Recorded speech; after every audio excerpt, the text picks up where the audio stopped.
नमस्कार प्यारे साथियों, एवन क्लासेस के यूट्यूब चैनल में आप सभी मित्रों का हार्दिक स्वागत है। दोस्तों, हमने राजस्थान की मॉडर्न हिस्ट्री शुरू कर रखी थी। उसका जो पहला पार्ट है 1857 की क्रांति, वो हमने पढ़ लिया था। अगर आप किसी ने नहीं देखा है वो, तो हमारे डिस्क्रिप्शन में लिंक दिया गया है, वहाँ से देख सकते हो। दोस्तों, जो किसान आंदोलन है वो मॉडर्न हिस्ट्री का एक महत्वपूर्ण पार्ट है, जिसमें से क्वेश्चंस है वो लगातार आते हैं, तो इसे अच्छे से पढ़िए फ्रेंड्स। किसान आंदोलन में हम जानेंगे कि किसान आंदोलन होने के क्या कारण रहे थे, कहाँ कहाँ किसान आंदोलन हुए थे तथा उनका नेतृत्व करने वाले कौन थे। महत्वपूर्ण डेटों के बारे में जानेंगे जो कि एग्ज़ाम के हिसाब से इम्पोर्टेंट है। तो दोस्तों, शुरू करते हैं आज की हमारी वीडियो को। सबसे पहले हम राजस्थान के जो किसान आंदोलन है उनकी रूपरेखा की बात करते हैं। तो किसान आंदोलन ब्रिटिश शासन के बाद आर्थिक एवं सामाजिक स्थिति में बदलाव हो गए थे। किसानों पर आरोपित अत्यधिक भू राजस्व कर लिया जाने लगा था, उनसे दुर्व्यवहार किया जाने लगा। उनकी पैतृक भूमि है, जो पूर्वजों की भूमि थी, उनसे वंचित कर दिया गया और उन पर अत्याचार किए गए। इससे किसान असंतुष्ट थे तथा आंदोलन करने लगे, जिसके कारण किसान आंदोलन हुए। किसान के नेतृत्व की आवश्यकता की पूर्ति है वो राजनीतिक कार्यकर्ताओं ने की थी। फलस्वरूप राजस्थान में कई किसान तथा जनजातीय आंदोलन हुए। आगे हम बात करते हैं कि इतने किसान आंदोलन हुए तो उनका प्रेरणा स्रोत का कार्य किसने किया था। तो वो थे विजय सिंह पथिक, जिनका मूल नाम था भूप सिंह, जिनको राजस्थान में किसान आंदोलन का जनक भी कहा जाता है। अब हम एक एक करके सभी किसान आंदोलन को विस्तार से पढ़ेंगे। तो सबसे पहले बात करते हैं हम बिजोलिया किसान आंदोलन की। तो ये जो किसान आंदोलन है 1897 से 1941 तक चला था, लगभग 44 वर्ष चला था, जो कि राजस्थान का सबसे बड़ा किसान आंदोलन था। इसका जो जनक है वो साधु सीताराम दास को कहा जाता है तथा जो बिजोलिया है वर्तमान में भीलवाड़ा ज़िले में स्थित है। ये तत्कालीन मेवाड़ था, उसका प्रथम श्रेणी का ठिकाना था, जिसमें सलूम्बर भी था, देवगढ़ भी था तथा आमेट भी शामिल था। राणा सांगा थे, उन्होंने अशोक परमार को ऊपर माल की जागीर दी थी, क्योंकि अशोक परमार था उसने जो खानवा युद्ध हुआ था 1527 में, उसमें राणा सांगा की सहायता की थी। इसका जो मुख्यालय है वो बिजोलिया में था तथा यहाँ से 1897 ईस्वी में किसान आंदोलन शुरू हुआ था। यह आंदोलन गिरधारीपुरा गांव के धाकड़ किसानों के द्वारा शुरू किया गया था। फ्रेंड्स, ये अहिंसक किसान आंदोलन था तथा सबसे लंबे चलने वाला किसान आंदोलन भी यही था। आगे हम चर्चा करते हैं कि इस आंदोलन के प्रमुख कारण क्या रहे थे। तो इसमें ठिकाने के जो कर्मचारी थे उनसे दुर्व्यवहार किया जाने लगा।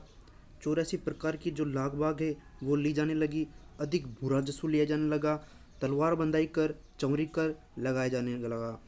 तलवार बंधाई जो कर होता था वो एक उत्तराधिकारी शुल्क होता था, जो कि किसानों पर थोप दिया गया था, जिससे किसान असंतुष्ट थे तथा आंदोलन करने को मजबूर हो गए थे। बिजोलिया किसान आंदोलन के चरणों की बात की जाए तो 3 प्रमुख चरणों में विभक्त किया गया है इसको। प्रथम चरण था वो 1897 से 1914 तक चला था। द्वितीय 1914 से 1923 तथा तृतीय 1923 से 1941 तक चला था। यह 44 वर्षों तक चला था, जो कि सबसे लंबा किसान आंदोलन था। इसमें किसी प्रकार की हिंसा नहीं की गई थी। ये एक अहिंसक किसान आंदोलन था। तीनों चरणों को हम एक एक करके विस्तार से पढ़ेंगे। तो बात कर ली जाए प्रथम चरण की, तो गिरधारीपुरा नामक गांव में गंगाराम के मृत्यु भोज के अवसर पर किसानों की एक सभा हुई थी। वहां पर साधु सीताराम दास थे, उन्होंने नानजी व ठाकरे पटेल को मेवाड़ महाराणा से मिलने भेजा था। रियासत की तरफ से हामिद हुसैन खां को ठिकाने की जांच के लिए भेजा गया था। हामिद हुसैन खां जो फर्स्ट जांच अधिकारी थे, उन्होंने ठाकुर को बताया कि जो किसान बोल रहे हैं वो एकदम सत्य हैं तथा उनकी शिकायत है वो एकदम सही है। नानजी तथा ठाकरे पटेल को बिजोलिया से निष्कासित कर दिया गया तथा पहला आंदोलन में सफलता नहीं मिली। यह आंदोलन स्वतः स्फूर्त तक चलता रहा। यहाँ के जो नेता थे प्रेमचंद भील थे, ब्रह्मदेव थे तथा फतेहकरण चारण थे। जब पहले चरण में सफलता प्राप्त नहीं हुई तो दूसरा चरण हुआ। इसमें 1906 में पृथ्वी सिंह बिजोलिया का एक नया जागीरदार बनता है। उसने प्रजा पर तलवार बंधाई कर लगा दिया। यह एक उत्तराधिकारी शुल्क होता था, जो कि सामंतों द्वारा राजा को दिया जाता था, परंतु इसने किसानों पर यह थोप दिया था, जिसके कारण किसान असंतुष्ट हो गए थे। मेवाड़ में इसको कैद खालसा, नजराना तथा तलवार बंधाई कर के नाम से जाना जाता है। मारवाड़ की हम बात करते हैं तो वहाँ पर हुक्मनामा पेशकशी से कहा जाता है। जैसलमेर रियासत ऐसी रियासत थी जिसमें सामंतों से कर नहीं लिया जाता था। विजय सिंह पथिक तथा माणिक्यलाल वर्मा दोनों इस आंदोलन से जुड़ते हैं 1917 में विजय सिंह पथिक ने हरियाली अमावस्या के दिन बेरीसाल के गांव में ऊपरमाल पंच बोर्ड की स्थापना की थी तथा मुन्ना पटेल को इसका अध्यक्ष बना दिया गया था। उसके पश्चात 1919 में मेवाड़ रियासत ने बिंदुलाल भट्टाचार्य की अध्यक्षता में 3 सदस्यीय आयोग गठित किया। इसमें अमर सिंह तथा अफजल अली सदस्य थे। फ्रेंड्स, इसे ज़रूर याद करना। एजीजी इस टाइम पे जो हॉलैंड थे उनके प्रयासों से किसान तथा रियासत के मध्य में समझौता हो गया था, जिसमें से किसानों के 35 कर माफ़ कर दिए गए तथा ठिकाने ने इस समझौते को लागू नहीं किया था। इसे हॉलैंड समझौते के नाम से भी जाना जाता है। इसके बाद में विजय सिंह पथिक ने ऊपरमाल सेवा समिति का भी गठन कर दिया था। इस टाइम पे एजीजी थे वो थे रॉबर्ट हॉलैंड तथा जहाँ के पीए थे वो थे विलिकिंस, और ये समझौता हुआ था 1922 में। जब दोनों चरणों में सफलता प्राप्त नहीं हुई तो तीसरा चरण किया गया। इसमें विजय सिंह पथिक है वो आंदोलन से अलग हो गए। जमनालाल बजाज है उनको नेतृत्व सौंपा गया, लेकिन जमनालाल बजाज ने अपने जो करीबी थे हरिभाऊ उपाध्याय उनको नेतृत्व के लिए बुलाया। उसके बाद में मेवाड़ के जो प्रधानमंत्री थे वी राघवाचारी तथा राजस्व मंत्री थे मोहन सिंह मेहता, उनके प्रयासों से किसान के साथ समझौता हो गया। किसानों ने मांगे मान ली और इस प्रकार से यह आंदोलन 1941 में समाप्त हो गया। यह आंदोलन ने सर्वाधिक चलने वाला आंदोलन था। 44 वर्ष तथा अहिंसक आंदोलन के रूप में भी इसे जाना जाता है। आगे हम बात करते हैं तो गणेश शंकर विद्यार्थी थे, वो कानपुर से प्रकाशित अपने समाचार पत्र था, उसका नाम था प्रताप। उसमें बिजोले किसान की खबरें देते थे।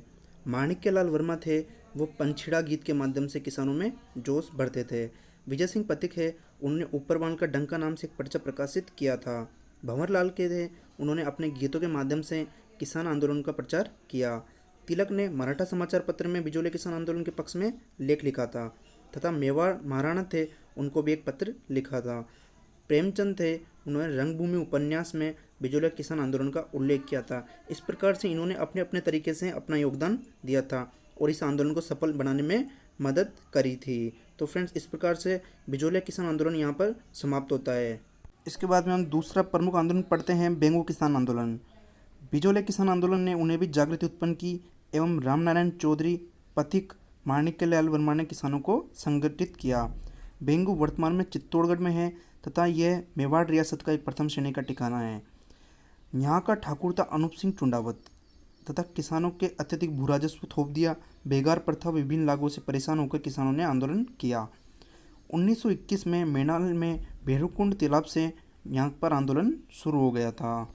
इसके बाद में धाकड़ किसानों ने इन करों को कम करने की मांग की तो ठिकाने के मध्य तथा किसानों के मध्य एक समझौता हो गया, परंतु जो मेवाड़ रियासत थी उसने इस समझौते को मानने से इनकार कर दिया। इसे बोल्शेविक समझौता के नाम से भी जाना जाता है।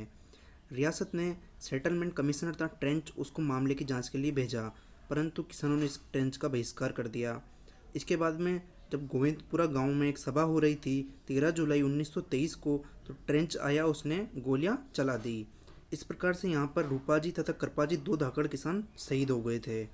1926 ईस्वी में किसानों की शर्तें मान ली गई तथा एक नया बंदोबस्त तथा 34 लागतों को समाप्त कर दिया गया। फ्रेंड्स, इसमें से क्वेश्चन इम्पोर्टेंट आता है कि रूपाजी तथा कृपाजी धाकड़ किसान का संबंध है वो कौन से आंदोलन से है, तो वो है बेंगो किसान आंदोलन से है। इसके बाद में जो अगला किसान आंदोलन आता है वो आता है हाड़ौती का बूंदी या बरड़ किसान आंदोलन। इसमें अगस्त 1920 ईस्वी में साधु सीताराम दास ने डाबी किसान पंचायत की स्थापना की थी, जिसमें अध्यक्ष थे हरला भड़क। 2 अप्रैल 1923 ईस्वी की बात है जब किसानों की सभा हो रही थी, जिसमें पुलिस अधिकारी था इकराम हुसैन, जिसने गोलियां चला दी थी, जिसमें नानक जी भील थे जो झंडा गीत गा रहे थे तथा देवीलाल गुर्जर 2 किसान यहाँ पर शहीद हो गए थे। मुख्य नेता थे इसमें नैनूराम शर्मा, भंवरलाल सुतार तथा नारायण सिंह। तीनों ने मिलकर 1919 ईस्वी में राजस्थान सेवा संघ की स्थापना की थी। इस आंदोलन की बात करें हम तो इसमें गुर्जर किसानों ने भाग लिया था तथा इसमें जो प्रमुख बात हमारे सामने आती है कि इसमें महिलाओं ने भी बढ़ चढ़कर भाग लिया था। तो ये एक ऐसा आंदोलन था जिसमें महिलाओं ने भी भाग लिया था। अगले किसान आंदोलन की बात करते हैं हम तो हमारे सामने आता है नीमू चना किसान आंदोलन। ये अलवर में हुआ था। इसमें राजपूत किसानों की संख्या सर्वाधिक थी। 14 मई 1925 ईस्वी की बात है जब नीमू चना में किसान आंदोलन कर रहे थे कमांडर था छाजू सिंह, उसने गोली चला दी थी, जिसमें 156 लोगों की निर्मम हत्या हुई थी। तरुण राजस्थान समाचार पत्र ऐसा समाचार पत्र था जिसने इस खबर को सचित्र चित्र सहित प्रकाशित किया था। महात्मा गांधी ने यंग इंडिया समाचार पत्र में इसे दोहरी डायरी साइज की संज्ञा दी थी। दिल्ली से प्रकाशित होने वाले रियासत समाचार पत्र ने इस हत्याकांड को जलियांवाला हत्याकांड से भी सर्वाधिक भयानक बताया था। फ्रेंड्स, इस प्रकार से हमारे मुख्यतः किसान आंदोलन जिसका पार्ट फर्स्ट था वो समाप्त हो गया है। पार्ट सेकंड में हम और किसान आंदोलन की बात करते हैं। तो फ्रेंड्स, वीडियो को पूरा देखने के लिए आप सभी का धन्यवाद। दोस्तों, अगर आपको आज की वीडियो पसंद आई है तो वीडियो को लाइक कीजिए, कमेंट कीजिए, शेयर कीजिए तथा हमारे चैनल को सब्सक्राइब कीजिए। फ्रेंड्स, अपना पॉजिटिव फीडबैक देके बताइए कि आपको वीडियो कैसी लगी। Thank you so much friends for listening.